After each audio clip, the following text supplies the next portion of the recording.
What's going on, everyone? Chris from Pickdawgz.com here with your free pick in the Syracuse versus Louisville college basketball matchup going down Tuesday, January 14th, 2025. Just a reminder, if you haven't already, make sure you're subscribed to our channel and smash that thumbs up. And if you're looking for my best bets, the games that I love, head to Pickdawgz.com. Click the Premium Picks tab at the top of the page. Unfortunately, did fall short with our college hoops play of the day on Monday, but that's fine. We're going to reload, and I am locking in my college hoops play of the week for Tuesday, game that I absolutely love. So make sure that you jump on board, check that out. We're going to have NBA and NHL action all throughout the week, as well as we're also going to have loaded college hoops cards up into another stacked weekend of action. Big college hoops card on Saturday. NFL playoffs again this weekend. So make sure that you're on board, because there's plenty of money to be made, and we're going to be doing it all week long. Whether you jump on a daily pass or a long-term pass, use the promo code PICK at checkout for 15% off your purchase. We've also got products for those who make big bets, those with big bankrolls, those looking for a VIP experience where you get things like late alert plays closer to game time, where we track late line movement to get you maximum line value towards the closing line. So if that sounds like something you're interested in, text the number on the screen for more information, just to find out if it's right for you. But let's get to this one between Syracuse and Louisville. And Syracuse Orange starting to show up a little bit in some of their recent games. They've been able to pick up some wins. They're 6-9-1 against the number this season, picking up wins over Georgia Tech and most recently Boston College. 79-71 on the road to improve to 8-8 on the year, 6-9-1 against the number. While Louisville, winners of 6 in a row after an 82-78 win over Pitt.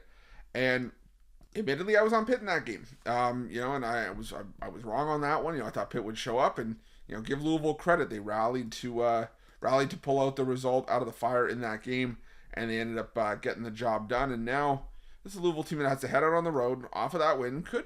Could be a bit of a tricky spot for Louisville.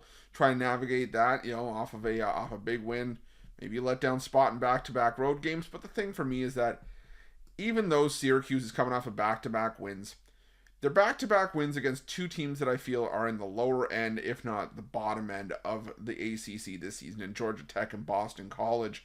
And we've seen when Syracuse has had to make the step up in competition, teams like Florida State, teams like Wake Forest, and they haven't even gotten into the meat and potatoes of playing the top end of the ACC schedule fully as of yet. Syracuse has had some issues. Now, J.J. Starling coming back has really helped this Syracuse team kind of strengthen up and galvanize and give this team a little bit to be excited about going forward, to say that, hey, maybe this team could compete in some spots down the stretch. But I don't know if I'm there with Syracuse just yet.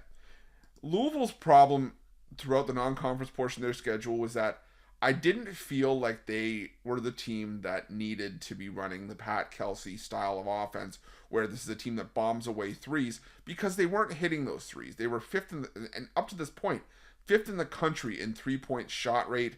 51.5% of their shots are coming from behind the arc, and they're shooting just 30.2% from behind the arc on the year. But when you zoom into conference numbers, those numbers are a lot better. They're still leading the conference in three-point shot rate.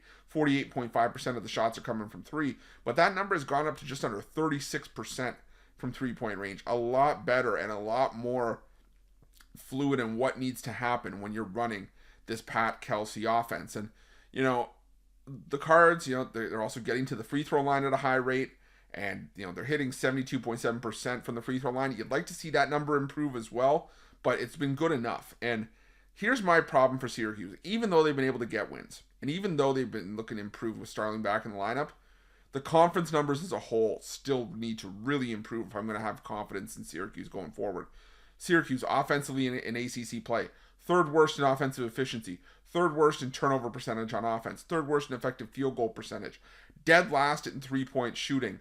They're not shooting a ton of threes, so maybe that has to do with it, and because of the few opportunities that they are getting, they're shucking it. But they're a decent two-point shooting offense.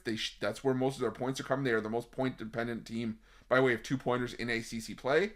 But Louisville's defense has been solid. They hit the offensive glass hard. They don't give up free throws. They're decent at defending the three. They're decent at defending the two-point shot. And I just think that Syracuse is going to have a hard time drumming up consistent offense here. Do I want to lay 7 on the road with Louisville? Not necessarily. But if I had to, I will.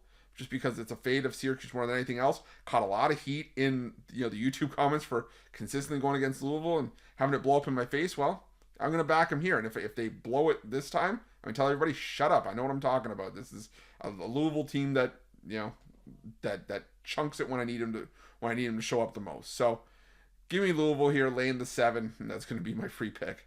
But just a reminder, if you haven't already, make sure you're subscribed to our channel and smash that thumbs up. And if you're looking for my best bets, you can find those at Pickdawgz Premium. While you're at Pickdawgz, check out our betting tools. They're 100% free. They're the best betting tools in the business and tools that you want to make sure that you have in your back pocket when you're making your best bets for the day's action. Thanks for watching. See you guys soon.